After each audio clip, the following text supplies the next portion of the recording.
Ah, coucou Alexandre. Bonjour petit frigo. Tu n'as pas simplement envie d'elle, mais la volonté de l'avoir, elle te plaît déjà sans le savoir. C'est le début, c'est le point qu'elle enflamme dans ton cœur. Commence à s'embraser petit à petit, tu ne peux plus la contrôler. Le feu à son foyer, impossible de l'arrêter. Tu ne penses à qu'une chose, c'est l'embrasser. Qu'est-ce qui t'a donné envie de faire ces études-là?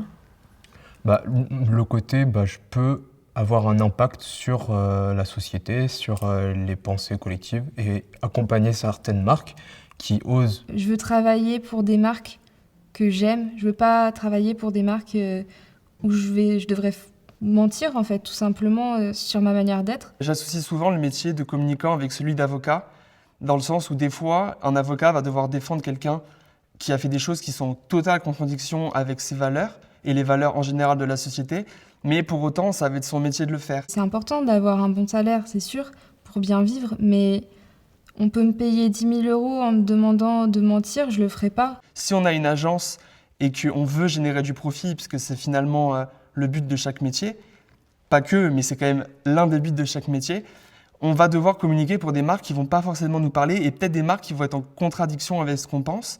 Et donc du coup, c'est un équilibre à trouver, une limite qu'on se fixe nous-mêmes finalement, qui est différente selon les personnes, mais c'est quelque chose qui est assez compliqué à juger entre le devoir professionnel et finalement nos valeurs qui sont plutôt personnelles. En fait, c'est pas le prix qui importe, moi je veux vraiment garder mes valeurs et c'est ça le plus important. Être un bon communicant, pour moi, c'est réussir à faire croire au consommateur que c'est lui qui a eu l'idée d'acheter le produit. On voit tout un côté, on va dire, j'aime pas dire manipulateur, mais peut-être un peu comme ça, comment les marques, elles nous analysent pour pouvoir faire en sorte qu'on achète leurs produits. En fait, j'adore cette sensation de, pas de manipulation, mais de finesse. De finesse quand on présente quelque chose, le même produit présenté par deux personnes différentes, peut-être qu'on va avoir complètement envie de l'acheter ou pas du tout. Toi, du coup, t'as envie d'influencer le monde de quelle manière? Toujours la même chose, je veux être positive, je veux montrer au monde qu'il faut de la joie. Il y a toujours ce problème et ce fossé d'égalité entre hommes et femmes, entre différents sexes, et ça qui ne devrait même pas avoir lieu d'être en fait. Donc il y a ces grands sujets-là qui sont à aborder, qui sont vraiment limite à clore et à se dire on a traité, on a fait ce qu'il fallait et c'est bon, c'est plus à faire et en avant on continue parce que le problème est réglé.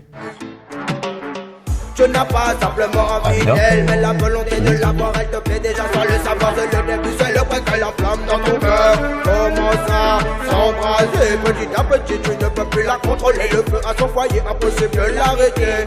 Tu ne penses à qu'une chose, c'est l'embrasser.